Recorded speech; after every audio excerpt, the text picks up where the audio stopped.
Again, welcome. Up next, public participation of non-agended items. Ted Brownstein, come on up, you're the first contestant. I'll take door number 3. Door number 3, and Robert Dixon will be on deck to come up next. Thank you. These are for they're in order, John, to Scott. So it's in order, yeah. It's Vanna White. It's Loretta White. Ted Brownstein, 1016 South Lakeside. First of all, congratulations to the city for such a wonderful, upbeat celebration of the 4th of July and our centennial in the spirit. Here tonight just exemplifies a change. I think we hit a tipping point in the city where things are really gelling, a lot of good things are going on. And congratulations on that. I'm very happy to have had a small part in this time of joy and celebration. When the Lake Worth Centennial Committee started to meet about a year and a half ago, a lot of people in this room were part of that. There was a research committee formed, and Mark Easton and Greg Rice and Loretta Sharp and Rita Lowe and several other people probably in the room were also on that research committee. And we very quickly discovered that the story of Lake Worth history from the time of incorporation to the present has been pretty well told. The museum was telling the story, the collection in the library was great.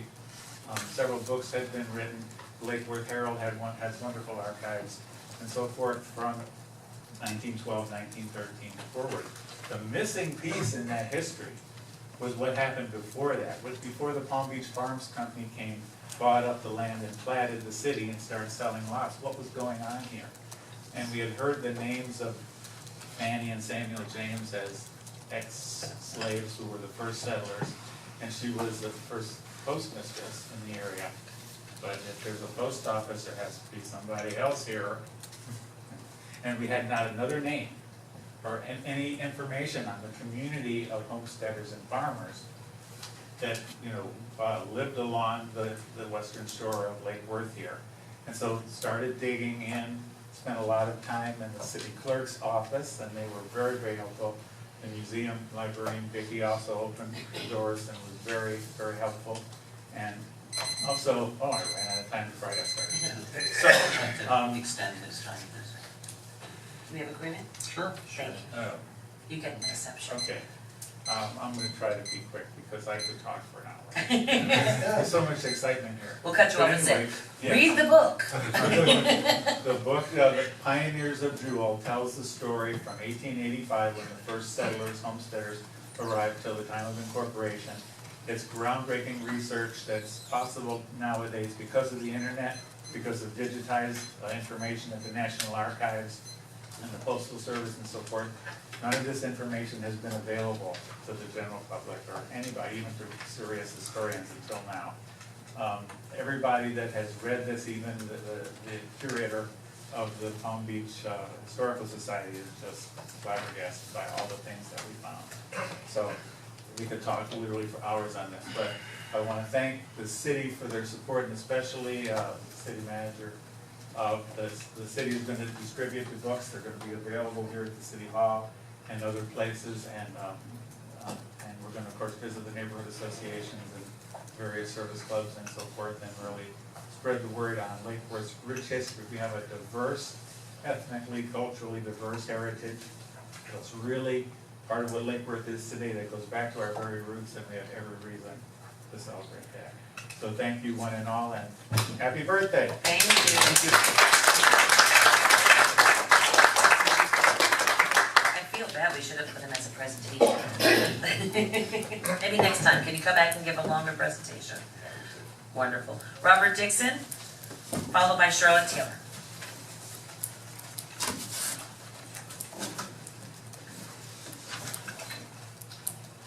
Hi, my name is Robert Dixon. I live at the corner of Avenue F and 1120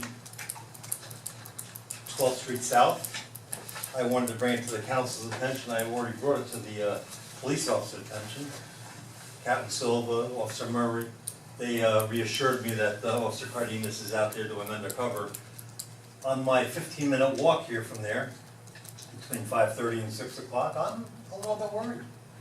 I have to bring this with me for protection in case I'm accosted in a bad way. I was propositioned sexually 8 times. I was asked to buy some kind of drugs 5 times. I know I'm a good-looking guy, but I don't think I look like a dope. I don't think I look like a dope, or do I? I was reassured by Captain Silva that this is being, taken care of, but I think at 5:30, 6 o'clock, that's not a time to worry about when you walk into City Hall for a meeting. Oh yeah, I forgot to say, and I was on the east side of Dixie, and I walked past the northeast corner of 8th, where there's a sewer there, and there was 3 syringes that didn't make it in. Excuse me. Thank you very much. Charlotte Taylor, followed by Mark Perilla. Yes, this is Charlotte Taylor. Last week, no, this is not working. Yes, it is. Last week, I informed you that you had fraudulent records both in the utility department and in your permit file. Well, I did not bring you a court order, and there are a lot of them. This is only one. Here's one of the court orders, and I ask you to read it with me. It says, order on plaintiff's motion for order allowing testing of the city of Lake Worth meters.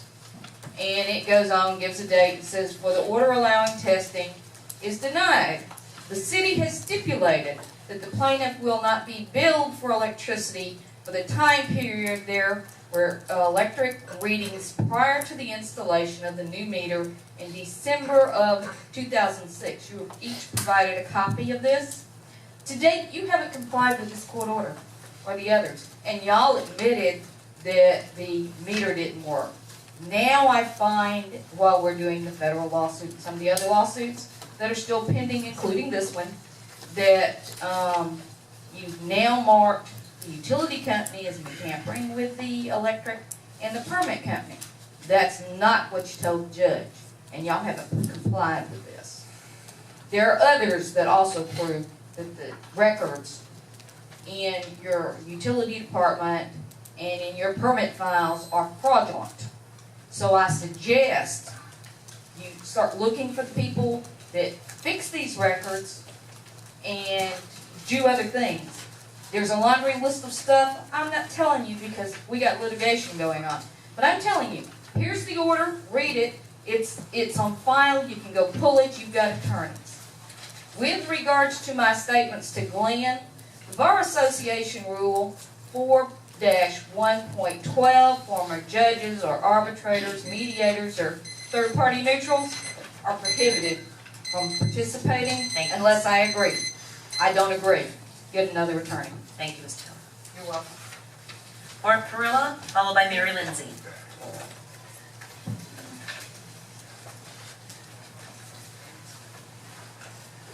Mark Perilla, 401 North B Street.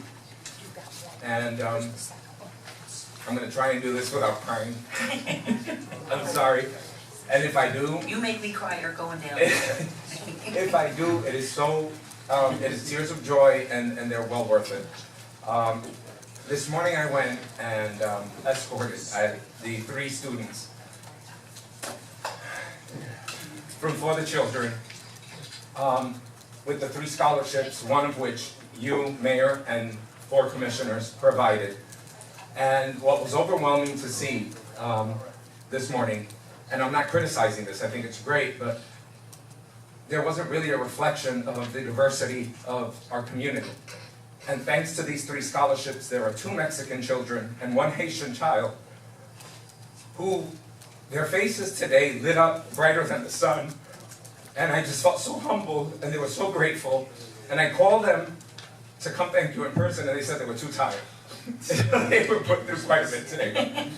I would ask humbly that you in August do a short little thing on the agenda and allow them to present to you, and from their hearts, express their gratitude for what we made available for 3 of our local community children that represent the diversity of our community. I cannot thank you enough. This is one of the reasons why I love this city so much, with all its quirks and the bloggers and everything, and the passionate people and the opinionated people. Our elected officials take the time You know, when I hear about criticizing and some elected officials about certain ethnicities or whatever, I get infuriated. This is what matters. This is the proof. There were 2 Mexican children and a Haitian child that are going to enjoy the junior lifeguard training camp thanks to our mayor and our commissioners and people in the community who care. One of them was an employee, is an employee for the children, and the other one was myself and my mom and grandma. Thank you, mayor and commissioners. Thank you. Mary Lindsay, followed by Laurel Decker. That's tough to follow. Mary Lindsay, 327 Columbia Drive, Mayor. 2 weeks ago I stood before this commission and tried to bring something to the commission's awareness about Palm Springs agreement with relation to Lake Worth Utilities. I have to apologize. I spoke so badly and, more importantly, ineffectively, because I left the podium and the meeting and there was an impression that somehow the clerk's office had failed to deliver on a public records request. That is absolutely untrue. The public records request I made did not go through the clerk's office. It's important to me to be able to communicate effectively with my city administration. And it's been brought to my attention by more than one member of this administration that I owed that apology, not only to the clerk's office, but also to Clay Lindstrom, who's the utility director. Now, it's a lot more important to me to be able to communicate with my city than it is for my city to be able to communicate with me. So I very happily and very humbly apologize, not only to the city clerk and the city clerk's office, but also to the utility director for the complete inept way in which I tried to make the point last week. I might care too much about some things, and it's absolutely true that, as Commissioner Maxwell has frequently said, I am very passionate about Lake Worth Utilities and Lake Worth Utility customers and my city in general. And sometimes that passion spills over into a tone of voice that absolutely inhibits effective communication. So I do apologize, and I do look forward to more effective communication both ways. Thank you. Thank you. Thank you. Laurel Decker, followed by Loretta Shore.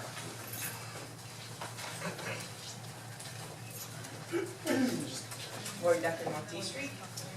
I want to start off by saying that earlier this week on the way home from work, I heard an ad on the radio for Lake Worth. And it was a very nice ad, made me feel good.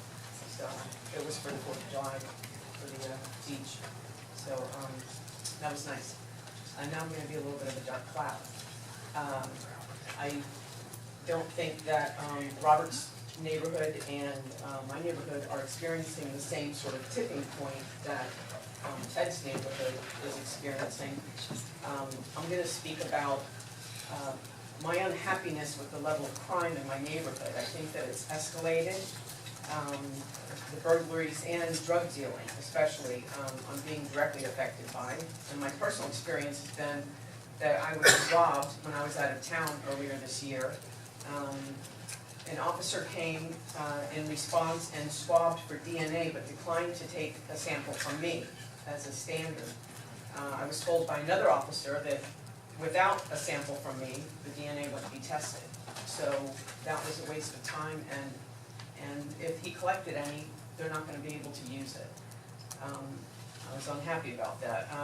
I have drug dealers next door. I've complained about them for months. I could go down the list here. I've got 8 points of people that I've contacted between my neighborhood group, police officers there, emailing the community liaison officer, speaking to officers that I've called out to address it. They're still there, you know, doing business as they please. And I would like something to be done about it. My friend was robbed as well. I know a lot of people have been robbed in the last few months. He spent a lot of time tracking down his own property, but I don't have time to do that. I think, you know, that's what we pay PDSO to do for us. And I feel like these sorts of crimes are given short shrift. I know they're not violent crimes, and thankfully violent, really? That's it? Sorry. May I have a little extra time? Yeah, yours good, Ted. Go for it. Thank you. Violent crime is down, I know that, and I mean no disrespect to Captain Silva. I think PBSO has done a good job, but something's changed. And, you know, the level of crime reflects that. And the last thing I want to address is speeding in my neighborhood. We've asked for speed bumps, we don't get them, I understand that. But when the CRA came into the Gateway project, they caused a problem. It was known in the planning stages, they did not want to address it then. They said they would come back and address it after the project was complete. Well, they came in under budget and went on their way, and nothing has ever been done. And we definitely need some sort of traffic calming. I've asked for speed bumps, can't have them. I've asked for checkpoints, no, takes too much time, too much trouble. I've asked for stop signs, put up some stop signs, just please do something, because it feels like C and D Street are like an on and off ramp for I-95 now, since the median changes have taken place. So, you know, I understand you want to pave some streets in different areas, and I think it doesn't matter what you pave, if we don't address these quality of life issues that make our neighborhood feel like a throughway, it doesn't matter what you pave. Okay. Thank you. Thank you, Mayor, for giving me this. Thank you. Ms. Sharp, followed by Mr. Ferner. Loretta Sharp, 1311 South Hamlet. I hate to spoil this celebration that we've entered into for the whole month of July, but I was very disturbed to read the Palm Beach Post about code enforcement. I can't tell you how many times I've stood right here, like I'm standing right now, and said we have to do something about code. Now, when I read in the paper that we are hiring people who aren't competent to do their job, that we can't train them to do their job, that we can't supervise them to do their job, and we can't punish them if they don't do their job. There is something definitely wrong with code. Something definitely, you don't need me to tell you, you have to know. If you drive through any neighborhood, and I agree with Ms. Decker, if you drive through any neighborhood in this town, you're gonna see blight, you're gonna see unkept properties, and you're gonna see boarded up buildings or not boarded up buildings that should be boarded up. We've got to do something. We just can't go into another millennium thinking everything's going to be wonderful, because it hasn't been wonderful for 26 years. I've been standing here for 26 years saying we have to do something about code. I'm sure Ms. Decker hasn't been standing here for 26 years because she's way too smart talking about crime. But I'm sure the crime has been just as bad. And why the crime is so bad in Lakewood is that we have so many poor people. And they break in to steal, to sell, to buy drugs or food or milk or bread or whatever. That's why the crime is so high in Lakewood. So if we don't get our act together, we can just forget having a really good birthday celebration for the whole month of July. Thank you. Thank you. Mr. Ferner? Well, I should read the card then. We need more attention given to the western downtown area.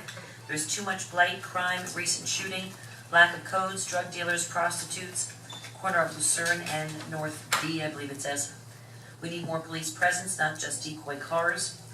We need the PBSO, commission, mayor to return emails and calls. We care, and that is why we bring this to your attention. If we didn't, we wouldn't contact you.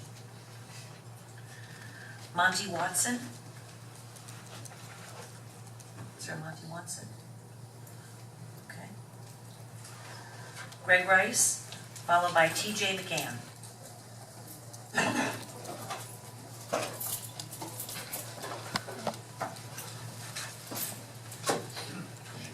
Greg Rice, the Lucerne.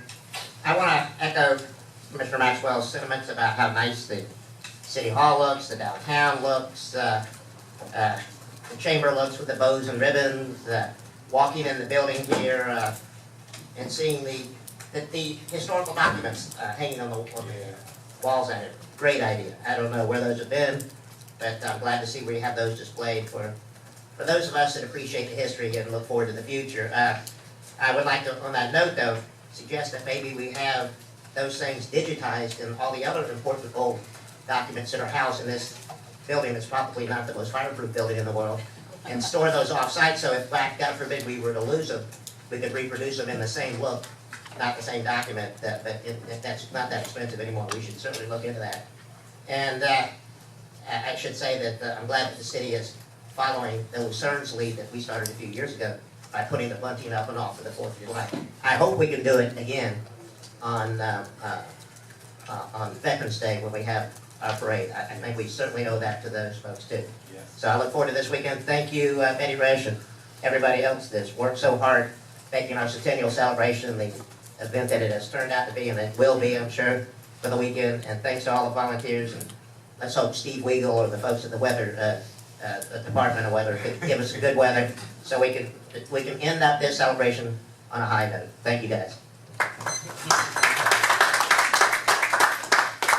TJ McGann, followed by Richard Stowe. Hi, my name is TJ McGann. I live at 629 South Tate Street. And, you know, sometimes I kind of like to come here to complain, but I wanted to come here and thank you guys. I had a drug problem and a slumlord problem and an overcrowding of renting of rooms and couches to the most suffering human beings, drug addicts, alcoholics in this town for $10 a night. And I wanted to thank Commissioner Zerdy and my friend Andy and the Russo Commissioner and Captain Silva. And Commissioner Maxwell was fantastic. He came out and he looked at the properties and, you know, I've learned, and there's Mark Donardo from Cope. Now, I have had a tremendous learning curve since moving here a year ago, and I have learned to be polite and respectful to everybody. And I've got some great results, and I have to tuck my ego in, because I want it done now, and I want it done my way, and I've really had to learn to do that, and I've had some fantastic results. I call him Fagin, the old man drug addict, drug dealer next to me that had all these young people living on his couch, just moved out today with his young drug addict, heroin addict son. And the plan of 15 people in a 3-bedroom apartment have moved out, and there's supposedly a nice man that moved in, and I gave him the riot act last night. If you're a drug dealer, a pimp, beat your wife, scream and yell, I'm going to be your worst nightmare because I'm going to cops everywhere, and I'm going to drop a gun and I'm going to rat you out. He was a little standoffish. And he said, maybe I shouldn't live in this neighborhood. And I said, no, you should, because if you don't do any of that stuff, I'll be your best friend and your best neighbor. On my way here, Captain Silver told me, if I feel nervous, call the cops. So on my way here, I had to make a quick turn down the alley, and I saw 4 kids doing crack there. I called the police and told them about it, and I think that's what you got to do. You just got to keep calling. Thank you. Sir. Richard Stowe, followed by Lasana Hayes.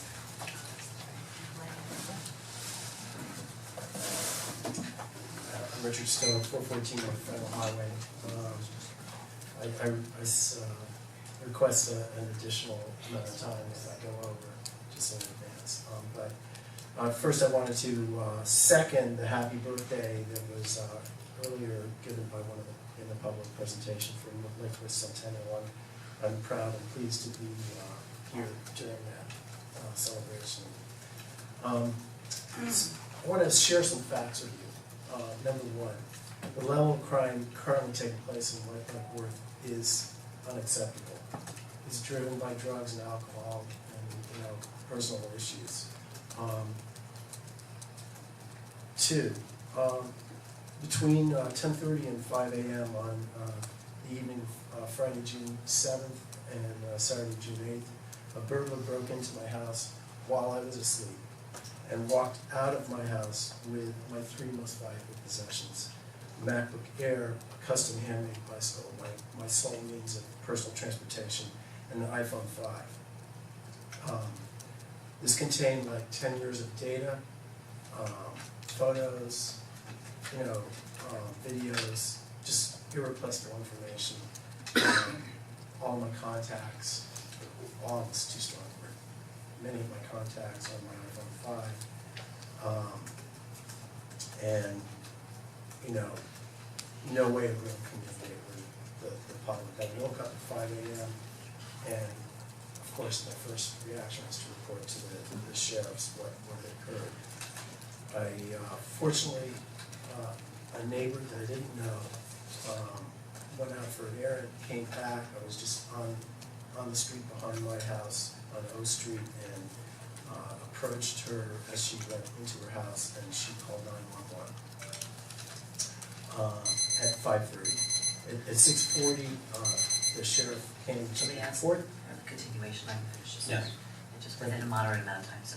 Thank you. Thank you. I subsequently got my phone, my bike back, and the remaining item that was missing or stolen still was my computer. By this time, the case has been assigned to Detective Wilson, and we met on Tuesday afternoon, June 18th, to devise a strategy to recover my computer. I had drafted a handwritten reward flyer.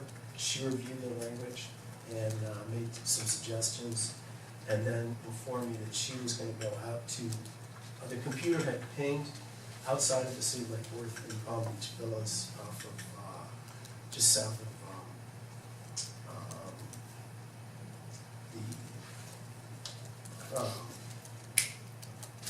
drawn on the street, just west of Military Trail in West Palm Beach. And so she went out, she informed me she was going out to that neighborhood and would be, casing things out after we split. I subsequently, I hand wrote 4 flyers and then went out and knocked on the 4 doors where the computer had pinged. And 3 of them were clearly not, it was obvious that it was clearly not the people involved with buying the computer. The 4th person listened very intently. I pleaded with him about the personal, irreplaceable data. And a half hour later, I got a phone call from an individual who then said, I have your computer, let's meet at Macy's on Forest Hill and Military.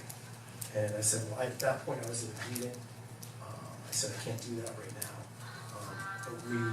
And then I ended up getting a ride. I was a little bit nervous, to be honest. I talked to some people and they had concerns about me meeting at that one particular location. And I got a ride back to Lake Worth.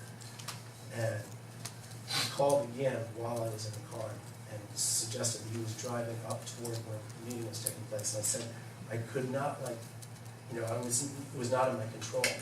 I was going back home. He said, where do you live? I said,